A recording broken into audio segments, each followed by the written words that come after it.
A pedido de la gran mayoría en este canal, el día de hoy hablaremos sobre dos fuerzas que actúan demasiado en el Beyblade. Estamos hablando sobre la poderosísima fuerza centrípeta y la fuerza centrífuga. Así que prepara muy bien tus oídos y saca tus mejores Beyblades, porque el día de hoy aprenderemos una Beylation más. Sin más que decir, súbele ese intro y comencemos de una vez.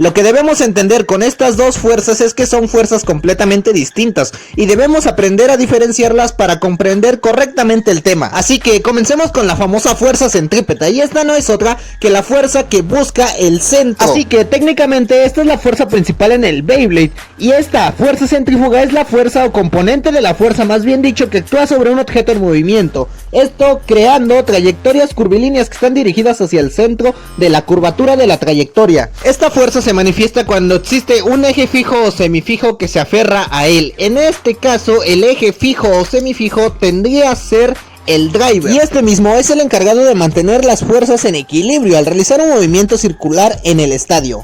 Pero para seguir entendiendo esta clase hay un concepto que tienes que entender antes que todo y familiarizarte con él. Estamos hablando de la primera ley de Newton. Esta ley es la famosísima ley de inercia y básicamente nos dice que un objeto se mueve en línea recta a menos que una fuerza se lo impida. Aquí es donde observamos que existen fuerzas externas en los Beyblades. ¿Y dónde es donde podemos apreciar estas fuerzas? Pues la primera y más evidente de estas la tenemos en la curvatura del estadio. Observando el estadio existen dos factores principales que alteran el movimiento de un Beyblade. El primero de ellos, como ya comentamos, es básicamente la curvatura. Esto lo que hace, o lo que provoca más bien, es aumentar la velocidad lineal o tangencial cuando se utilizan drivers de ataque o de velocidad. El segundo factor a considerar es el borde del estadio, y el objetivo que tiene es que impide que el Beyblade siga avanzando en línea recta, y como consecuencia de esto el driver se adhiere al estadio, lo que como consecuencia positiva hace dos cosas. La primera es utilizar ese patrón circular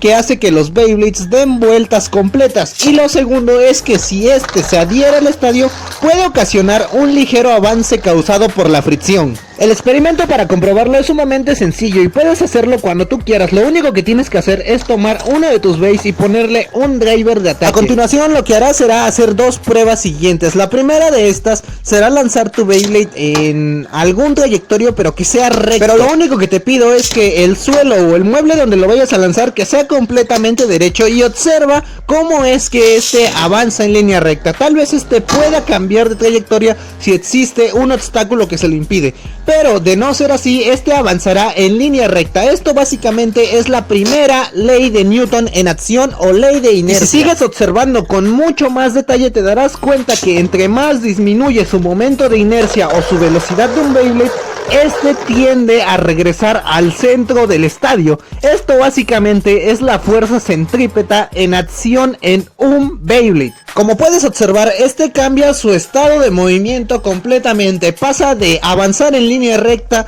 a dar vueltas consecutivas. Esto se debe más que nada a la trayectoria que está oponiéndose a la fuerza principal. Sí, y esto explicaría esto, pero ¿qué es lo que pasa exactamente con los bays de defensa y resistencia? ¿Por qué es que estos se quedan en el centro? ¿Alguna vez has tenido esa duda en específico? Pues explicarlo de una manera sencilla es ligeramente complicado, pero de una manera más fácil de entender es que básicamente los drivers de resistencia y defensa tienen menor coeficiente de fricción, y esto lo que ocasiona es que básicamente funcionen como un eje principal. ¿Recuerdas que cuando inicié esta explicación dije que los drivers funcionaban como un eje principal? Pues básicamente esto es correcto.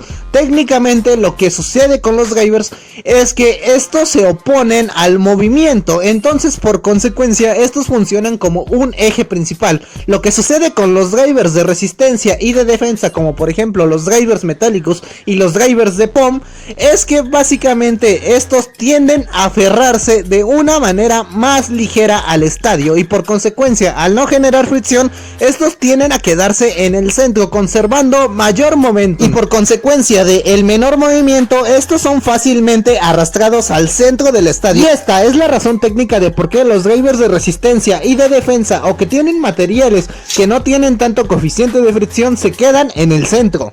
Ahora que entendimos esto, ¿qué sucede con la fuerza centrífuga? Pues mecánicamente hablando, la fuerza centrífuga es una fuerza ficticia. Esta solamente aparece cuando se describe el movimiento de un cuerpo en un sistema de referencias o rotación. En otras palabras, esta es la fuerza que tú percibes como observador, pero no quiere decir que esta fuerza sea real, o más bien dicho que pertenezca hacia afuera. El significado concreto de fuerza centrífuga significa fuerza que huye del centro, pero no necesariamente esto es correcto. Lo que sucede aquí es que existen fuerzas inerciales que nosotros no evaluamos y por eso damos como consecuencia a un resultado. Este resultado, como ya sabes, sería la fuerza centrípeta. Por ejemplo, te pondré algunos ejemplos con Beyblades para que lo entiendas concretamente. El primero de ellos es Concilium Zeus, Galaxy Zeus, Archer Hércules, los Ragnarok, entre otros en particular. Cuando tú los lanzas a una gran velocidad, tú observas cómo estos se expanden de cierta manera.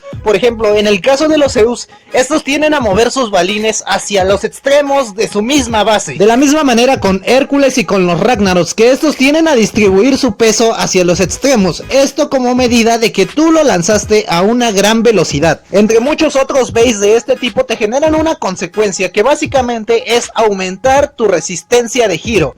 Pero lo que sucede aquí no es la fuerza centrífuga que está actuando, sino que son las distintas fuerzas que nosotros no evaluamos. En el caso de los Zeus, los balines, como ya sabes, están recorridos libremente. Esto hace que al estar libres los balines y al ser lanzado a una gran velocidad, estos se recorran hacia los extremos de la base, pero esto técnicamente se le llama fuerza centrípeta, aunque lo que está sucediendo aquí más bien es el giro libre que tiene el balín de poder moverse. De la misma manera con los Zeus y los Ragnaroks, estos básicamente tienen aditamientos que están en juego libre. Estos empiezan a cambiar su distribución de peso con la fuerza correctamente ejecutada. Lo que sucede es que técnicamente nosotros no vamos a calcular 2 arcos, 3 alas o 4 bolas de metal porque sería prácticamente impropio. Entonces a la suma de este movimiento y a la consecuencia de este le llamamos fuerza centrípeta en general. Esta es la razón por la cual esta fuerza es considerada como una fuerza ficticia y por consecuencia